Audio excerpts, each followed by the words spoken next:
안녕하세요. 이교수의 책과 사람 크리에이터 이현정입니다.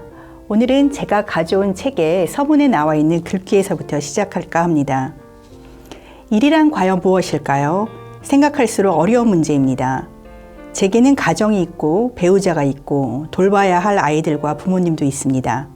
살기 위해서는 일정한 수입이 필요합니다. 생활비를 벌기 위해 저는 일합니다. 라고 서슴없이 대답하는 사람도 있을 것입니다. 하지만 이렇게 돈을 위해 일한다고 말하는 분도 스스로의 일에서 만족감을 느끼든 못 느끼든 별 상관이 없다고 말하지는 못할 것입니다. 왜냐하면 일이란 단순히 돈을 벌어 생계를 꾸리기 위한 것만은 아니기 때문입니다. 일에 대해서 한번 잘 생각해보고 어떻게 하면 보다 보람있고 즐겁고 나다움의 성장을 할 수 있는 일을 할 수 있을까를 고민하게 해주는 책. 오늘은 강상중 선생님의 나를 지키며 일하는 법을 가지고 왔습니다. 그럼 강상중 선생님에 대해서 먼저 잠깐 소개를 해볼게요. 강상중 선생님은 1950년 일본 규슈 구마모토 현에서 태어나신 제1한국인 2세입니다. 이 책에도 잠깐 언급되어 있듯이 제1한인, 즉 자인이치로 살면서 일본 사회에서 무시를 당하고 다른 일본인 친구들과 달리 미래를 구상하는 데 어려움을 겪으셨다고 해요.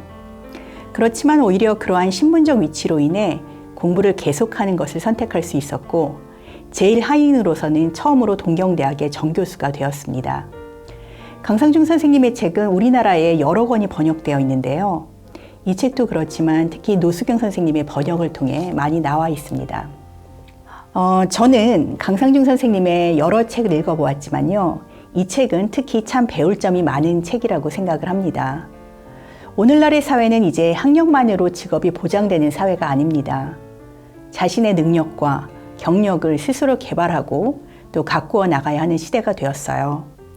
또 평생 직장이라는 것도 가능하지가 않습니다. 수명이 늘기도 했기에 대부분의 사람들은 이제 2번씩은 자신의 삶을 어떻게 꾸릴지 고민을 해봐야 합니다. 어찌 보면 좋은 일일 수도 있어요. 자신의 능력과 관심 분야를 젊을 때 깨닫지 못하고 나중에 알게 되는 사람들도 있으니까요. 어쨌든 이제 우리는 자신의 일에 대해서 좀 더 주체적으로 생각해야 할 그런 시기에 도달했습니다. 강상중 선생님은 이처럼 변화와 불확실성의 시대를 살아가면서 일을 할 때 중요한 자세 3가지를 지적합니다. 그 3가지는 각각 일의 의미를 생각해 볼 것, 다양한 시점을 가질 것, 인문학을 배울 것인데요. 각각 한 가지씩 살펴보도록 하겠습니다.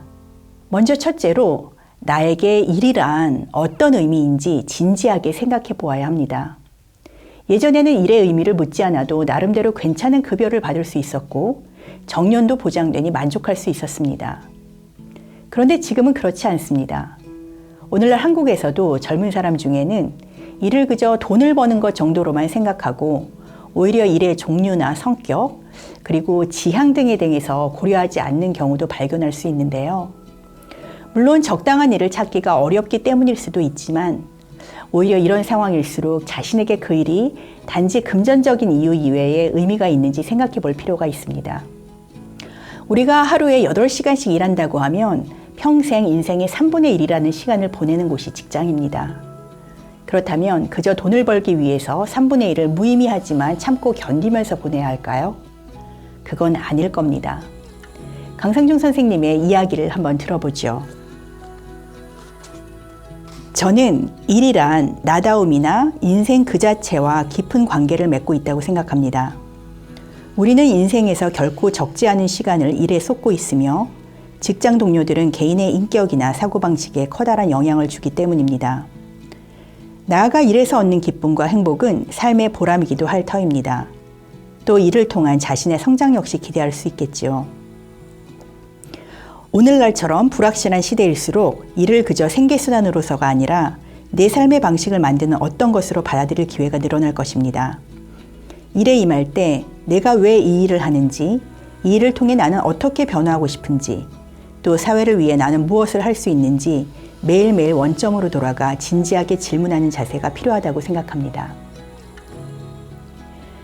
2번째로는 여러 각도에서 다양한 방식으로 상황을 볼 수 있는 보관의 시점을 갖는 것입니다. 모든 것이 불확실한 시대에 자신이 현명한 판단을 할 수 있기 위해서는 다양한 관점으로 상황을 바라보고 평가할 수 있는 능력이 요구됩니다. 따라서 편견 없이 이 각도, 저 각도에서 보고 판단할 수 있을 때만이 어려운 상황에 부딪혔을 때 상황을 타개해 나갈 수 있습니다.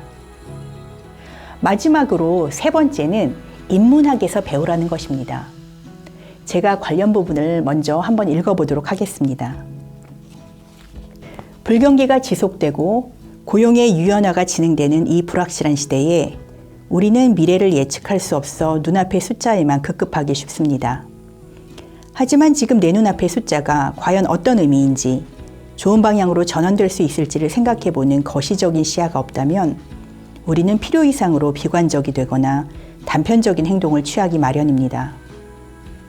이런 역경의 시대이기 때문에 더욱 우리는 고전이나 역사 같은 인문학에서 배워야 합니다. 인류가 지나온 기나긴 역사의 발자취, 그 중에서도 오늘날까지 전해진 고전을 읽어보면 분명히 현대에도 활용할 수 있는 수많은 예지와 교훈이 가득 담겨 있음을 깨닫게 될 것입니다. 고전과 역사를 보면 궁극적으로 이 사회는 어디에서 와서 어디로 가는가를 알게 됩니다. 시대와 장르는 달라도 동서고금의 인문학은 바로 이 주제에 전력을 다해왔기 때문입니다.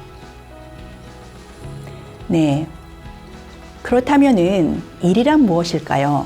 다시 우리가 원점으로 돌아가서 한번 이 질문에 대답을 해볼까요? 첫째, 일은 사회에서 자신의 역할과 위치를 확인하는 입장권입니다. 우리는 성인이 되면 자기 힘으로 수입을 얻고 자기 발로 굳건히 설 수 있어야 합니다. 모든 동물이 때가 되면 독립하듯이 우리 인간도 그래야 합니다. 그처럼 독립할 수 있기 위해서는 일이 필요합니다. 가족을 넘어서 세상 일반에게도 인정받아야 하는데 그러기 위해서는 일을 해야 합니다. 물론 일 중에는 수입이 없지만 중요하고 의미 있는 일도 있을 수 있습니다.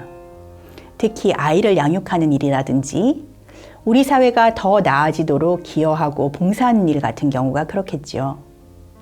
어쨌든 자신이 무슨 일을 하는 사람인가를 스스로 인식하고 주변 사람에게도 이야기할 수 있는 것이 사회 성원으로 떳떳이 살아가기 위해서는 매우 중요합니다. 두 번째로 일은 입장권을 넘어서 자신의 나다움을 표현하는 수단입니다. 그러니까 일이 사회의 일원임을 인식할 수 있다면 되는 것이냐 하면 그렇지가 않습니다. 사람은 그 외에도 일을 통해 구하고자 하는 바가 있기 때문입니다. 우리는 먼저 사회에 내가 앉을 자리를 만들고자 합니다. 그리고 그 자리에서 자신만의 개성과 장점을 내세우고자 합니다. 따라서 이 두 가지, 즉 사회적인 입장권이자 나다움을 표현하는 것은 사람이 이를 구하는 이유가 됩니다.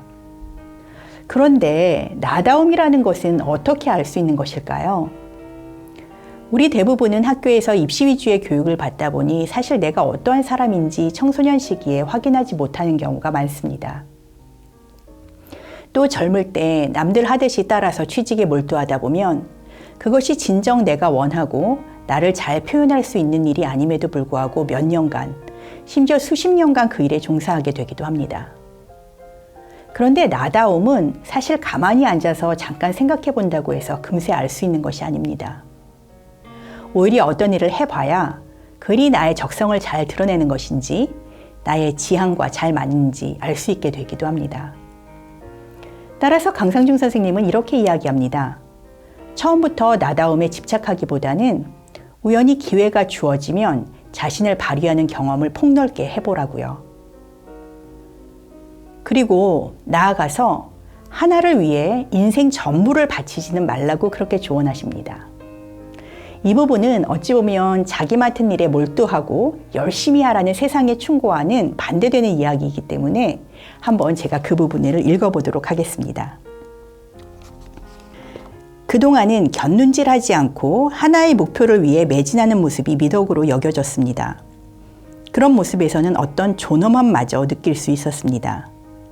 자신의 일이라 생각하면서도 나의 전부를 쏟아부으며 열정을 다하지 않는 것, 하나의 일에 모든 것을 걸지 않는 태도는 불성실하다고 여겨질지도 모르겠습니다. 하지만 앞으로 어떤 일이 일어날지 전혀 알 수 없는 불확실한 시대를 사는 우리에겐 역시 어느 정도는 자기 방어책이 있어야 한다고 봅니다. 하나의 영역에 나를 100% 맡기지 않는 것은 자신이 망가지지 않게 하는 보험, 이른바 리스크 헤지인 것이지요. 강상중 선생님의 충고대로 인생의 축을 몇 가지로 나누어서 예컨대 일의 영역뿐 아니라 취미라든지 봉사활동이라든지 가족생활 등등으로 분산시켜 놓으면 한 가지가 무너진다고 해도 그로 인해 인생 전체가 무너지지 않을 수 있습니다. 한 곳에서 상처를 받더라도 다른 곳에서는 보람을 느낄 수도 있습니다. 이처럼 자신의 인생을 일 외에도 몇 가지 다른 축을 통해 다른 가치들을 발견할 수 있는 영역을 가질 필요가 있겠습니다. 또한 스스로의 내면을 잘 살피면서 자신만의 내적 동기를 깨닫는 게 중요합니다. 남들이 다 그게 좋다고 하니 그걸 할 필요는 없습니다. 그러한 일을 했다가 도리어 자신을 소외시키고 돈 버는 기계나 부모의 만족을 위한 도구처럼 스스로를 가둬버리게 될 수도 있으니까요. 따라서 내가 삶을 누릴 때 어떠한 것들에 의미를 부여하는지, 그리고 무엇이 나를 가장 자연스럽게 행동하도록 하는지 스스로의 내면을 잘 살피는 작업을 해보면 좋을 것 같습니다. 의미를 부여하는 방식도 사람마다 다를 수 있고요. 그 내용도 다를 수 있습니다. 그리고 마지막으로 이 책에서 강상중 선생님은 적어도 3가지 종류의 책을 항상 곁에 두고 읽는 습관을 들이라고 권하고 있습니다. 하나는 전문서나 고전처럼 천천히 시간을 두고 음미하는 책. 두 번째는 일과 관련된 중간 정도의 중요도와 관심을 가지고 있는 책. 세 번째는 전공이나 관심 분야와는 거리가 멀지만 세간에서 화제가 되는 책. 물론 이렇게 3가지 책을 한꺼번에 볼 수 있다면 좋겠지만 저는 2가지 종류의 책은 동시에 읽는 것을 추천드립니다. 실제로 저도 그렇게 하고 있고요. 하나는 앞서 강상중 선생님도 말씀하셨듯이 천천히 음미하면서 나를 성장시키고 또 나다움을 발견할 수 있는 그런 책. 그리고 다른 하나는 세상의 흐름을 놓치지 않기 위해서 혹은 재미로 읽는 책. 이렇게 2권의 책을 항상 옆에 지니고 다닌다면 분명히 자기 성장과 더불어 나다움을 찾고 또 삶을 좀 더 보람있게 사는 데 도움을 얻게 되실 겁니다.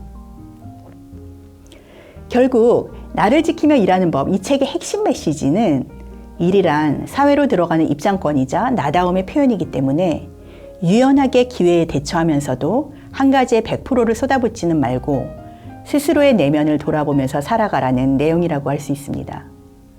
그리고 이러한 태도는 가만히 있는다고 해결되는 게 아니고 늘 책을 가까이 할 때 가능한 것이지요.